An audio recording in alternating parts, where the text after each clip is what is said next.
Y como estábamos comentando hace minutos, estamos recibiendo al historiador teatral, crítico, docente y doctor por la Universidad de Buenos Aires en Historia y Teoría del Arte.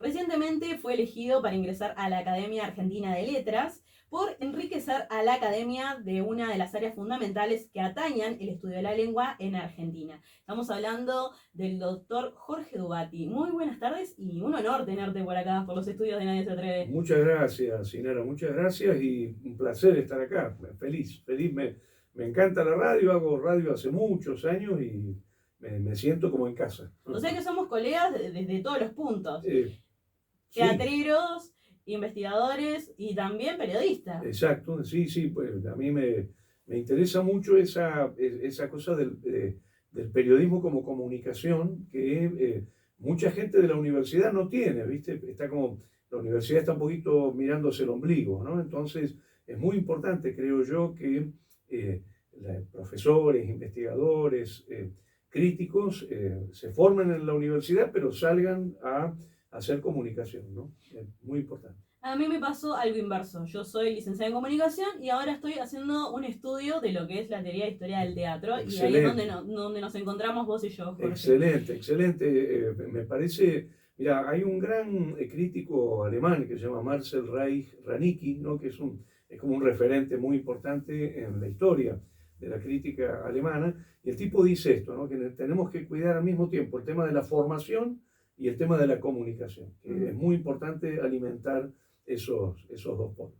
Bien, te quería consultar, ahora que entramos, esta pregunta la iba a dejar para más adelante, pero ya que estamos hablando, ¿cómo hay muchas disciplinas, muchas teorías, pero ahora que lo tiraste, ¿cómo se viene abordando lo que es el teatro periodístico en el Río de la Plata? Mira, hay una tradición muy fuerte de esto que llamamos teatro periodístico, y yo creo que en los últimos años se lo piensa con distintos conceptos, ¿no? El concepto de teatro performativo, el concepto de teatro liminal, o también se lo llama nuevo teatro documental ahora, ¿no? Porque viste que lo propio del teatro en el mundo es una especie de estallido de poéticas, ¿no?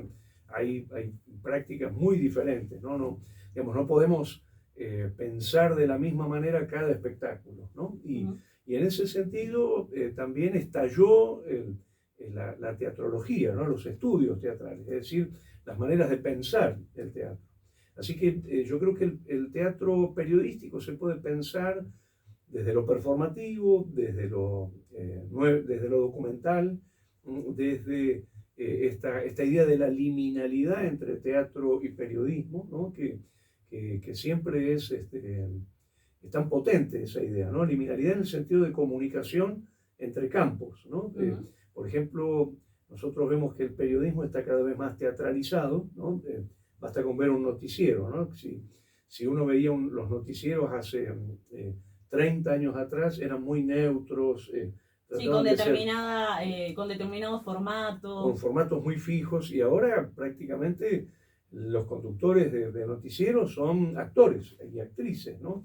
No solo hacen gala de tener formación como actores y actrices, sino que además en el despliegue mismo del noticiero, digamos, ponen en juego la comicidad, la capacidad de relato, el juego entre los conductores, el aprovechamiento de los distintos planos de comunicación, ¿no? Entonces yo creo que al periodismo el teatro le ha hecho mucho bien, y al mismo tiempo el periodismo le aporta al teatro muchísimo, ¿no? O sea que no te molesta que, por ejemplo, se teatralice lo que son los formatos televisivos, en este caso para hablar de los informativos, porque hay mucha gente que le molesta que haya como cambiado lo que es la presentación de la información. Lo que pasa es que es una marca de época ya, ¿no? Ya podemos decir que los periodistas que tienen teatralidad, que tienen capacidad teatral, comunican mejor, ¿eh? Ahora, a mí me preocupa un poquito, por supuesto, cuando esa teatralidad está puesta al servicio de una fake news, por ejemplo,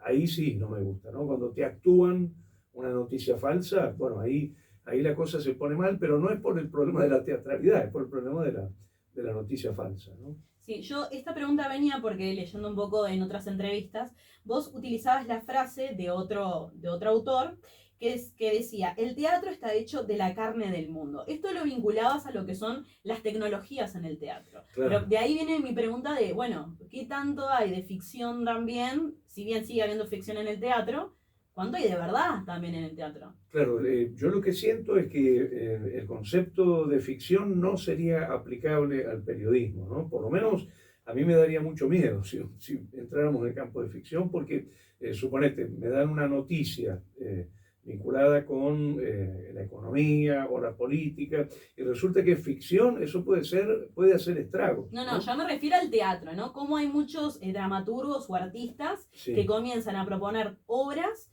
tomadas de hechos reales o de Claro. noticias que salen en los medios. No, eso, digamos, es muy antiguo y es muy potente, eso para mí es una maravilla, pero digamos, lo que realmente a ver, si empezáramos a buscar la conexión del teatro con la realidad inmediata, digamos, y con la noticia inmediata, nos tendríamos que ir a la primera obra de teatro que conservamos, que es Los Persas, de Esquilo, y es una tragedia cuyo tema es cómo los persas pierden la batalla de Salamina, ¿no? Entonces, digo, el teatro está permanentemente en contacto con la actualidad, con las noticias, con la realidad social, ¿no? Uh-huh. Pero también es cierto que el teatro se relaciona con la metáfora, ¿no? Propone una mediación. Digamos, es muy difícil hablar, por ejemplo, de lo que está pasando hoy a través del teatro. Tenemos que tomar una distancia y reelaborarlo metafóricamente. Digamos, en ese sentido, el teatro no puede competir con el periodismo o con la información de la comunicación en los medios, ¿no? Digamos, es como una división del trabajo, ¿no? Es como si yo te dijera, el teatro para sobrevivir tiene que encontrar una identidad y su identidad es la metáfora, ¿eh? Digamos, no tendría mucho sentido, por ejemplo, hacer una obra de teatro esta noche sobre el diario de este día, del día de hoy, sencillamente porque la gente ya habría observado toda esa información en los noticieros, en la radio, en el televisor. Es decir, si el teatro vuelve a dar lo mismo que están dando los medios periodísticos, está destinado a morir. Pero no es una forma de llegar a otro público o mostrar lo que sucede en los medios con otra sensibilidad. Sí, eso podría ser, pero vos pensás que no tenemos que subestimar al espectador, ¿no?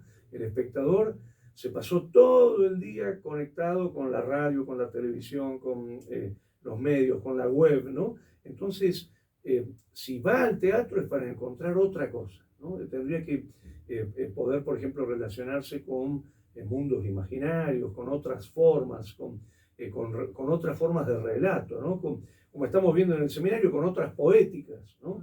Uh-huh. Y la gran pregunta sería si realmente esa inmediatez suponete la noticia del día, ponele hoy el dólar está a 38, si eso se podría llevar o no se podría llevar al teatro, o si tendría alguna razón, ¿no? de ser. Yo pienso que la gente buscaría en el teatro otros mundos, ¿no?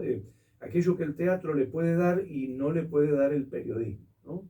Y en ese aspecto creo que es una estrategia de sobrevivencia eso, ¿no? Digamos que el teatro dé lo que solo él puede dar y no competir con el cine, con la televisión, con el noticiero, porque si compite pierde, ¿no?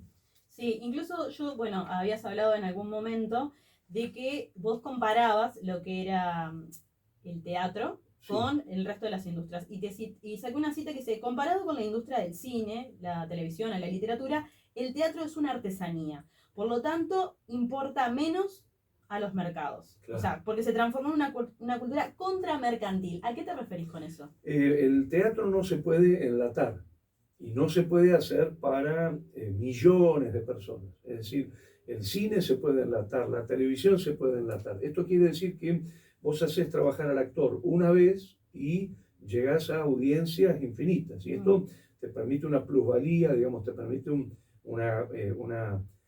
alto valor de mercantilidad. Vender una película, vender un programa de televisión. En cambio, el teatro, por su estructura, el convivio, la reunión, lo máximo a lo que puede aspirar es a audiencias mucho más pequeñas y le pediría a los actores que repitan y repitan y repitan para poder siquiera cubrir, no sé, no sé, mínima parte de todo lo que se llega con una transmisión de televisión, ¿no?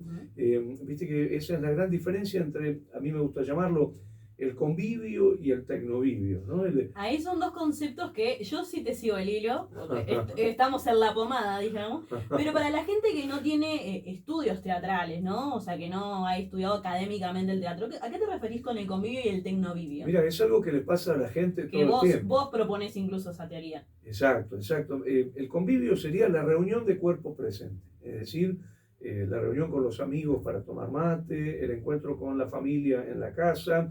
Cuando vas al mercado te encontrás con los vendedores y con los clientes que están comprando en el mercado. Cuando vas a una clase te reunís con los profesores, los alumnos, los vedeles, ¿no? Es decir, es la reunión en territorio.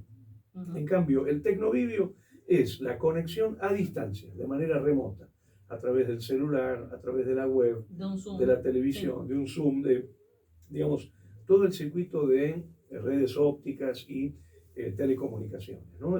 Para que le quede claro a quienes están escuchando, una cosa es ir a la cancha, sentarse en convivio con la hinchada, con los jugadores, con los periodistas, con los técnicos, ¿no? En la cancha, en territorio, digamos, y otra cosa es ver la transmisión del partido desde tu casa, ¿no? Es decir, la mediación tecnológica sería el tecnovivio, en cambio, la experiencia directa en territorio, en el espacio físico, en la reunión de los cuerpos, con el cuerpo presente, es lo que llamamos el convivio, ¿no? Y permíteme una cosa, para que se entienda clarito, lo vivimos mucho en la pandemia. Sí, es lo que te iba a decir. Eso. Vos igual no estás o sea, no estás muy de acuerdo de todas maneras con el tecnovivio. Vos decís que igual no deja, o sea, deja de ser teatro, pasa a ser televisión, por ejemplo, yendo a las propuestas que surgieron en pandemia, que bueno, hagamos teatro a través de Zoom o subirlas a YouTube. Exacto. O sea, no es teatro para vos. Desde mi punto de vista, hay un sistema que absorbe y transforma el teatro que se está filmando en otra cosa. Llamémosle formato televisivo, llamémosle video, no sé, telecomunicación, ¿no? Si está en vivo, podemos hablar de un formato de televisión en vivo. En cambio, si está grabado, ya directamente es un video, digamos, tendría el formato de un registro audiovisual. Digamos, lo que queda claro es que son experiencias distintas. Una cosa es cuando vos vas a la cancha y estás metido en la cancha, y otra cosa es cuando te relacionas con la cancha a través de las cámaras de televisión, a través de ese sujeto que sería el director de cámaras, que es el que elige lo que vas a ver, si te vas a aproximar, si te vas a alejar, si te va a repetir las escenas. Por ejemplo, cuando estás en la cancha en vivo no se te repiten las escenas. En cambio, cuando estás en televisión, en tu casa, podés ver las repeticiones, ¿no? En ese aspecto, no es que esté peor o mal, o sencillamente es diferente, ¿no? Yo le diría a la gente, está buenísimo ver un partido por televisión, pero no te pierdas la emoción que es ir a la cancha. Y a la gente que va a la cancha también le diría, mira, no te pierdas la cancha, pero también fíjate, porque hay detalles que solamente vas a poder ver en la transmisión televisiva, ¿no? Exacto. Entonces yo creo que hay que ser pluralistas, ¿no? Es decir, podemos disfrutar cosas distintas en sus rasgos característicos, ¿no? Lo que sí es cierto que hay ciertas cosas del convivio que no pueden ser tecnoviviales, ¿no? Por ejemplo, tomar mate con los amigos no podés en tecnovivio, ¿no? O sea, no podés pasar el mate por el televisor. El ritual de te lo paso. Exactamente, y por otro lado, no podés comer, por ejemplo, ¿no? A mí siempre me impresiona, sobre todo en estas épocas tan duras de gente, hay mucha gente que no come, digamos, que está con problemas de guita, los programas gourmet en la televisión, ¿no? que vos ves, o Masterchef, suponete, Hagamos ¿no? esta simple receta y traía ingredientes de sal del Claro. Himalaya, del no sé qué, del Oriente, y es como, Pero vos fíjate además una persona que tiene hambre viendo ese programa, desesperante. Debe ser desesperante porque vos querés ir a probarlo. a probar o a comer porque estás muerto de hambre y no podés sino encontrarte con una superficie, ¿no? Por eso yo creo que hay una zona de la experiencia humana que solamente es convivial, hay una zona de la experiencia humana que solamente es tecnovivial y hay una zona de cruce, ¿no? Viste que cada vez más Sí. tenemos convivio y tecnovivio muy mezclados, ¿no? ¿Y hay algún término para esa mezcla de ambos? Yo le llamo liminalidad, ¿no? Que esa palabra quiere decir justamente límite, frontera, pasaje, umbralidad, ¿viste? Conexión, ¿no? Es como cuando, por ejemplo, estás en la cancha y ves las pantallas gigantes, no siempre, ¿no? Depende de la cancha, ves la pantalla gigante y ves detalles del partido por la pantalla gigante, o te pasan información del VAR por la pantalla, ¿no? Ahí aparece entonces dentro del convivio la inclusión del tecnovivio. O por ejemplo, a mí me gustan mucho algunos relatores de fútbol que yo sigo especialmente. Sí. Entonces estoy en la cancha, en convivio, pero me llevo a la radio para escuchar la transmisión. A ese comentarista. Totalmente. Hablando de costumbres, se dice que el teatro argentino y el teatro uruguayo son iguales o similares. ¿Eso es real? ¿Eso es correcto o es incorrecto? Mira, yo no puedo hablar tanto de teatro uruguayo porque mi contacto con el teatro uruguayo no es tan fluido. Digamos, cada vez que vengo aprovecho para ver mucho teatro, estoy muy informado de lo que pasa, pero para tener el pulso del teatro hay que vivir el teatro. O sea, yo tendría que venirme a pasar una temporada. Bueno, venite, Jorge, nosotros te esperamos. Si ustedes me invitan, pero un placer, un placer. Y de hecho lo hice una vez en el año 94, si no recuerdo mal. Me dieron una beca para venir a Montevideo, para estudiar lo que pasaba en el teatro de Montevideo y después hacer una comparación con lo que yo veía en el teatro de Buenos Aires. Yo lo que observo es que hay puntos en común, pero también hay muchas diferencias, ¿no? Y a mí me interesa tal vez mucho más lo que tenemos de diferente que lo tenemos igual. Que lo que tenemos en común. No, pues se habla mucho del teatro rioplatense. Es como que nos sumergimos en un mismo grupo. Pero exacto. Me estás diciendo que hay muchas diferencias. Yo creo que sí. O sea, no podría darte fe en este momento, porque insisto, después de la. Vos pensás que la última vez que yo vine a Montevideo fue antes de la pandemia. O sea, fue hace 4 años. 4 años. O sea, recién ahora vuelvo a Montevideo. Sí. Si bien yo estoy todo el tiempo viendo teatro de Uruguay que viene a Buenos Aires, por ejemplo, vi hace poquito Constante, la versión que trajo de los Tres Calderón. De los Tres Calderón, digamos, a pesar de eso llega poco, no tenemos una fluidez de intercambios con Montevideo, ¿no? ¿Y eso a qué se debe? Porque propuestas argentinas están llegando para acá un montón, pero ¿por qué cuesta tanto ir para Argentina? Y yo creo que tiene que ver con muchas variables, ¿no? Pero hay una variable que es que Buenos Aires tiene mucha producción, entonces hay pocos espacios libres. Yo soy subdirector del Teatro Nacional Cervantes, ¿no? Sí. Y es el único teatro nacional de la Argentina, un teatro centenario. Yo ya tengo programado hasta el año 2025. Claro, ¿en serio? Claro. Entonces. Bueno, gente, lamentablemente hasta el 2025 no manden nada porque Jorge no va a poder atender. Mira, me escriben todo el tiempo, por ejemplo, compañeros muy queridos, no sé, Sergio Blanco o Marianela Morena, diciendo, che, tenemos este espectáculo, ¿lo podemos llevar al Cervantes? Y digo, mira, no tengo lugar. Es decir, yo tengo la sensación de que esa es una contra, que como hay mucha producción, es muy difícil alojar esa, digamos, sí otra producción. Sí, para el argentino sí salir, sí, pero recibir es más complejo. Aunque aclaremos, estamos con muchos problemas económicos y por lo tanto también viajar es un problema, digamos, no es fácil. Porque si vos me dijeras, mandame un espectáculo del Cervantes al Solís, es mucha plata, es mucha plata. Por eso a veces nos encontramos con ciertas limitaciones, digamos, hay mucha voluntad. Yo considero que además tenemos una historia increíble, ¿viste? El teatro uruguayo y el teatro argentino están comunicados no sé, yo podría nombrarte 2 o 3. La gente lo quiere, Jorge. Decilo Bueno, que la gente mirá, lo quiere. solamente con hablar de, por ejemplo, Florencio Sánchez, ¿no? O el caso de China Zorrilla, o Sí.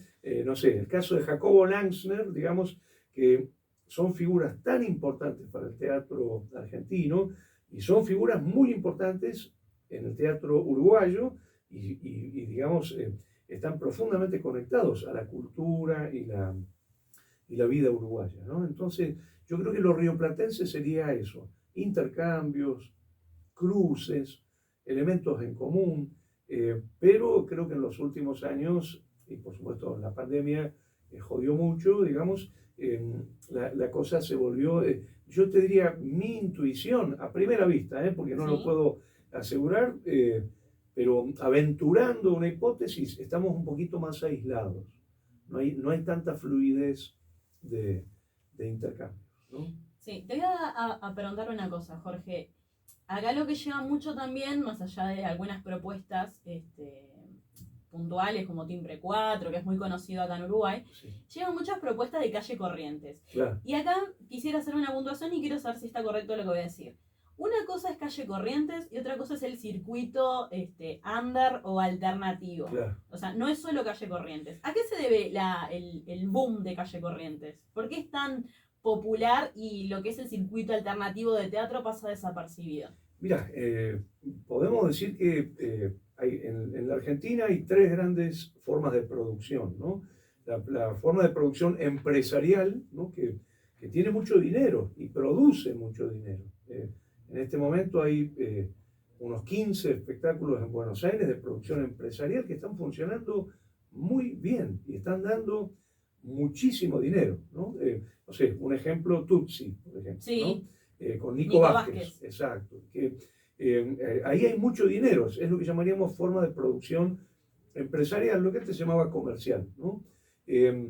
Por otro lado, tenés la forma de producción oficial o pública, ¿no? Sí, la del Estado. La del Estado, el Teatro Cervantes, el Teatro San Martín, digamos, los determinados centros culturales del Estado, el Teatro Colón, que ahí tienen, digamos, un gran apoyo de dinero por el Estado, pero también tienen limitaciones en términos de producción de recupero de ese dinero, ¿no? Porque se ponen los precios muy baratos, porque, digamos, se apuesta a despliegues escénicos que no se harían en el teatro comercial, ¿no? Y después está el independiente, que tiene como gran problema que los subsidios son realmente muy escasos, ¿no? Entonces, yo creo que el teatro comercial saca la delantera además porque tiene actores de televisión. Generalmente son actores muy conocidos. La televisión argentina llega a Uruguay, sí, algunos programas, entonces son actores muy conocidos. Y yo me acuerdo, mira, la primera vez que vine a Montevideo, en el año 92, vine para la muestra de la Asociación de Críticos Teatrales de Uruguay, la ACTU, ¿no? Y me acuerdo que estaba Tato Pavlovsky con un espectáculo, venía del Independiente, y había un espectáculo comercial, Los Lobos, del grupo Errare Humanum Est, grandes actores de televisión, Darío Grandinetti, sí, Juan Leirado, Hugo Arana, ¿no? Digamos, o sea, lo decís y no hay que aclarar nada. Claro, exacto. Bueno, me acuerdo, se vendían las entradas en la plaza de la municipalidad, ahí en Ejido y 18. Sí, a la explanada de la Intendencia. En la explanada de la Intendencia, exacto. Y la cola para comprar las entradas para Los Lobos daba vuelta la manzana, me acuerdo. Increíble. En cambio, la cola para verlo a Tato Pavlovsky era mucho más chiquita, porque ahora Pavlovsky, yo hice mi doctorado sobre él, el más grande teatrero argentino, no tiene nada que envidiarle a Leirado, a Grandinetti, ¿no? a Los Lobos. Pero bueno, la gente no lo conocía a Pavlovsky y sí conocía a estos grandes actores, que son actores descomunales, por la televisión, ¿no? ¿Tiene que ver con el fenómeno también que surge más bien en dictadura, también lo que es Calle Corrientes, y con más allá del fenómeno televisivo, también como que se empieza a buscar también como una forma de distraer? Mira, yo creo que tenemos una historia del teatro comercial, del teatro empresarial, mucho más larga que la historia del teatro oficial y del teatro independiente, ¿no? Es decir, siempre hubo empresarios teatrales, por ejemplo, tenemos que pensar en los Podestá, ¿no? Otra familia uruguaya muy importante en los rioplatenses, ¿no? Sí. Lo que pasa es que tenemos un gran prejuicio generalmente con lo comercial o lo empresarial, ¿no? Durante muchos años se sostuvo que el teatro comercial era berreta, era malo, era una producción de bajísimo nivel para estupidizar a la gente. Y la verdad que podés tener un teatro comercial muy malo, pero tenés un teatro comercial buenísimo también. No sé, donde se hace Arthur Miller, se hace Tennessee Williams, se hace Jacobo Langsner, ¿no? No sé, recién nombrábamos a China Zorrilla, por ejemplo. China Zorrilla trabajó en Buenos Aires todo el tiempo haciendo excelente teatro comercial, ¿no? Entonces yo lo que creo es que tenemos que distinguir dos tipos de teatro comercial, ¿no? Un tipo de teatro comercial más vulgar, digamos, más barato, más chabacano, no sé cómo lo quieras llamar, sí. Y otro teatro comercial de arte de altísimo nivel, que además tiene una historia maravillosa, porque si nosotros recordamos las compañías de teatro empresarial de Norma Leandro, de Alfredo Alcón, no sé, de Osvaldo Bonet, de María Rosa Gallo, ¿viste? Son los más grandes actores argentinos que hacían teatro comercial. Digo, Claro. Se lo llamaba con un eufemismo, que era teatro profesional, ¿no? Pero en realidad, profesionales son todos. Son todos, claro. Son todos. Sería un teatro empresarial, o sea, hay guita que pone un empresario para darle altísimo nivel a la calidad de ese espectáculo y además con la expectativa de recuperar, ¿no? Y pensá que esto es muy bueno para los actores también, porque un actor que labura en el teatro comercial cobra muy buenos sueldos, ¿no? Sí. Entonces, también tenemos que pensar en esto, que los actores puedan vivir de su laburo, ¿no? Pero ¿y qué pasa con el independiente? Porque también hay una apuesta, también quieren vivir de lo que trabajan, que es el arte, ahí es más y no difícil, llega. Ahí es más difícil, sobre todo por la cantidad, ¿no? Es decir, si vos pensás, por ejemplo, teatro oficial, yo en el Cervantes estreno por año 20 espectáculos, ponele, ¿no? En cambio, en el teatro independiente se estrenan 2000 espectáculos. Sí. O sea, estamos hablando de un nivel de producción impresionante, increíble. Sería muy difícil conseguir empresarios para 2000 espectáculos y que los 2000 espectáculos anden bien, ¿no? Es decir, yo creo que al mismo tiempo el teatro independiente permite poéticas, investigación, lenguajes muy diferentes a los del teatro público o los del teatro empresarial, ¿no? Yo creo que el teatro independiente es el gran semillero de investigación, de vanguardia, de innovación, y algo que creo que tenemos en común entre el teatro independiente uruguayo y el argentino, es que como no tenés muchos medios, optimizás la inteligencia. Claro. O sea, inteligencia, recursos, todo. Exacto. De alguna manera convertís la precariedad en condición de producción poética. Y yo he visto, no tengo dudas, ¿no?, los mejores espectáculos de teatro que yo he visto en Buenos Aires y en Uruguay son del teatro independiente, ¿eh? Aunque no tengan empresarios ni subsidios. No, pensé que ibas a terminar la idea, Jorge. No, ¿sabés que estaba pensando en eso de ver? Compartiste una anécdota, esto fuera de los estudios, de que fuiste a ver 11 veces una obra de teatro. Sí, Postales Argentinos. 11 veces. ¿Cómo es eso de ir a ver 11 veces una obra? ¿Qué tenía esa obra que a vos te maravilló y te llevó? Está bien ver Titanic, por ejemplo, que bueno, está en la tele y vemos Titanic, pues ya es como un automático, pero ir a ver 11 veces la misma obra. Lo que pasa es que para mí, yo venía viendo mucho teatro, yo soy de ver mucho teatro, o sea, veo por semana, en Buenos Aires tiene teatro de lunes a domingo, entonces en una semana por ahí veo 8 o 10 espectáculos. Por ejemplo, los sábados puedo llegar a ver 4 o 3 espectáculos. espectáculos, los domingos también. O sea, no te encontramos los fines de semana en tu No, casa ni... para mí no es laburo, no es trabajo, es placer. La verdad que cuando uno trabaja de lo que le gusta, no es laburo. Estás como pasándola muy bien y al mismo tiempo estás laburando, ¿no? Sí. Pero, digamos, cuando uno ve mucho teatro, va aprendiendo a descubrir los grandes acontecimientos, ¿viste? Para mí, Postales Argentina fue un gran acontecimiento. A mí me marcó la vida. ¿De quién era? De Ricardo Bartiz, director. Que también es un referente dentro Sí. de lo que son las investigaciones teatrales. Mira, a mí me gustó tanto esa obra que no solo la vi 11 veces, sino que la publiqué también. Mi primer libro es la edición de Postales Argentinas, ¿no? Y después, bueno, yo tengo una columna en una revista española hablando de teatro de Buenos Aires que se llama Postales Argentinas. O sea, te marcó a fuego esa obra. Sí, sí, sí. ¿Se puede decir de qué trataba? Sí. Porque el público más joven, estamos medio que no sabemos muy bien de qué habla. Mira, si alguien quiere verlo, hay un video en YouTube. Pero no es lo mismo. No es lo mismo. No es lo mismo. El video es una porquería, ¿eh? O sea, hay que saberlo.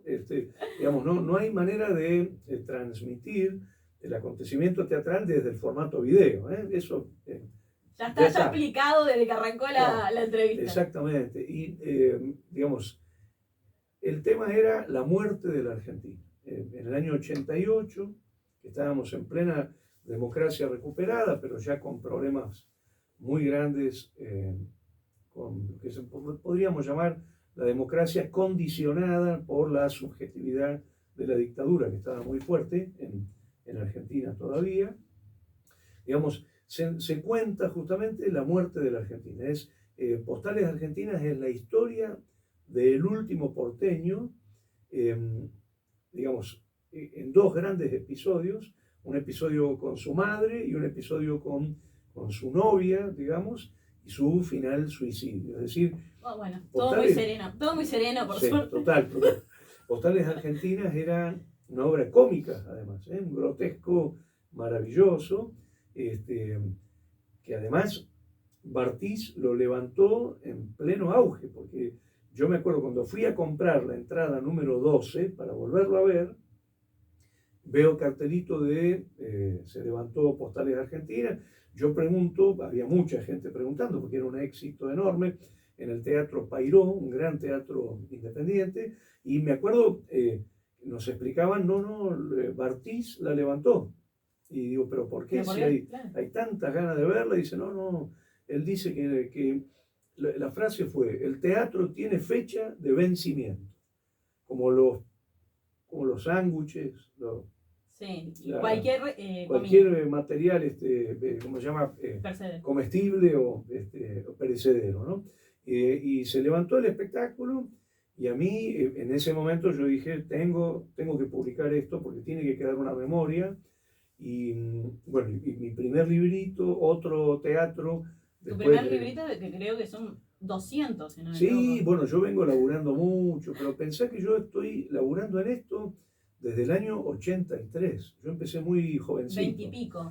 O sea, yo tenía 19 años cuando empecé y en el 83, al 23 son 40 años de laburo, así que es como, no es que yo labure mucho, es que son muchos años. Se fue juntando, digamos. Es que vos incluso en otra entrevista hablabas de que vos elegiste, o sea, vos, te lo voy a hacer en modo pregunta, ¿vos elegiste el teatro o el teatro te eligió a vos?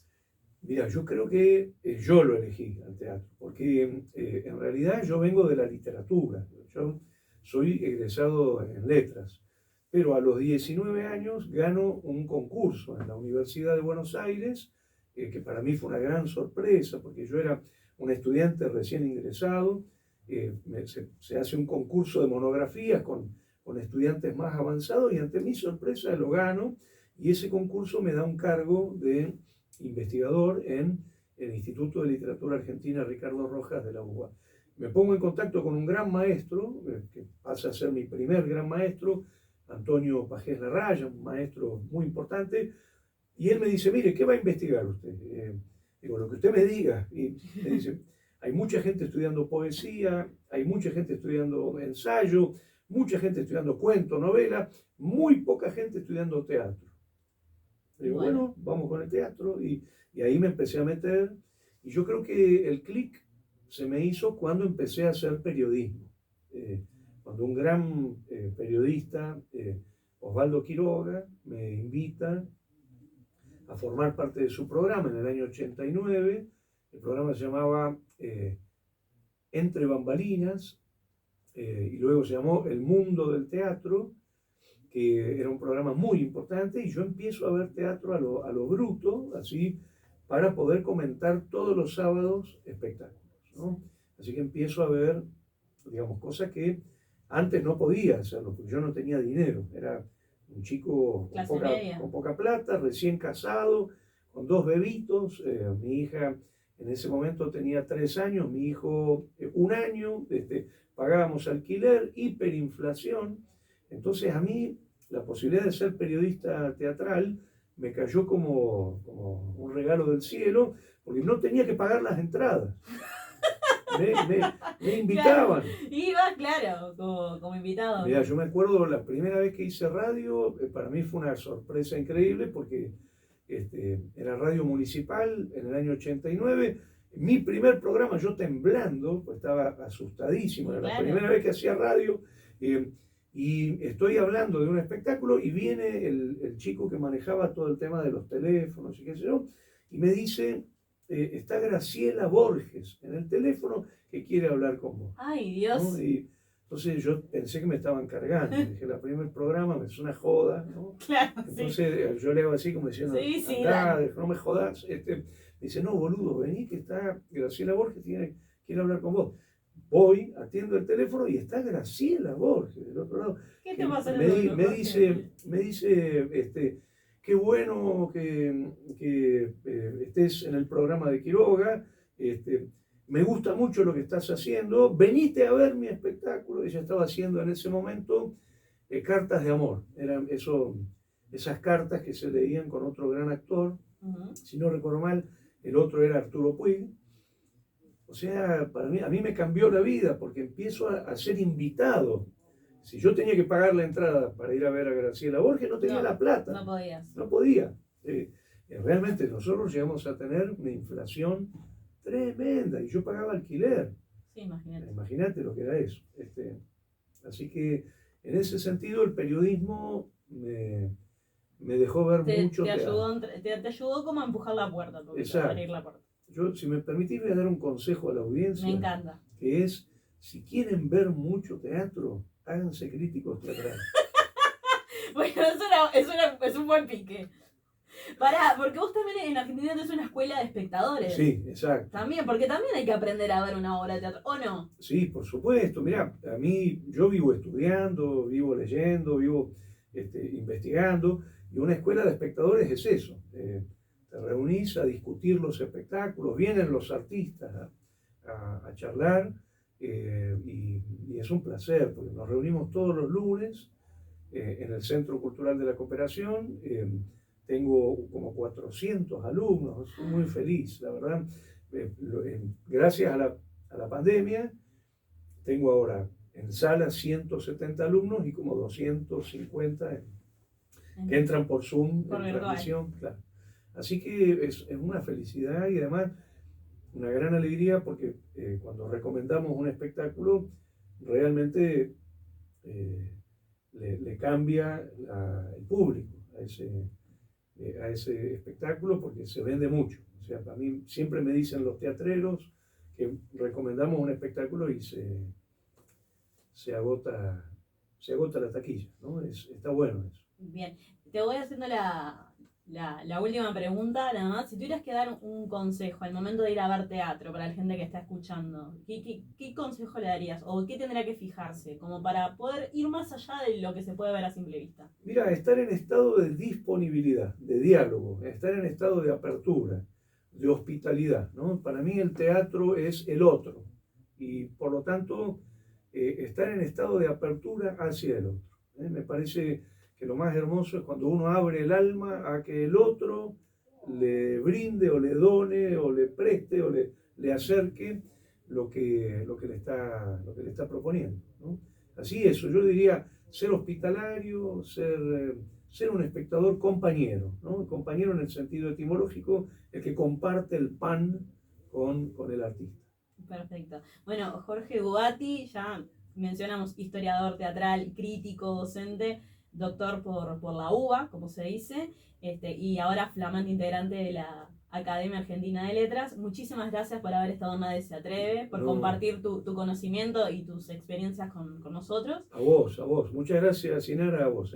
Y bueno, pasaron 4 años de la última vez que viniste a Montevideo. Espero que vengas más seguido y la próxima podamos seguir charlando por acá. Pero cómo no, y ver teatro, aprovechar el viaje para ver teatro en Montevideo. Y bueno, y si surge, va en Argentina también, no solo el de Corrientes, también hay un circuito independiente. Mirá, muy bueno. A ustedes ahora les conviene el cambio, así que cuando vengas para allá, yo te consigo entradas de invitación, y por supuesto estás invitadísima al Teatro Nacional Cervantes. Muchísimas gracias, Jorge, es un placer. A vos. Y bueno, ustedes que estuvieron del otro lado, muchas gracias, nos vemos el próximo sábado a las 13 horas, como siempre, por 970 Universal. Que pasen muy bien.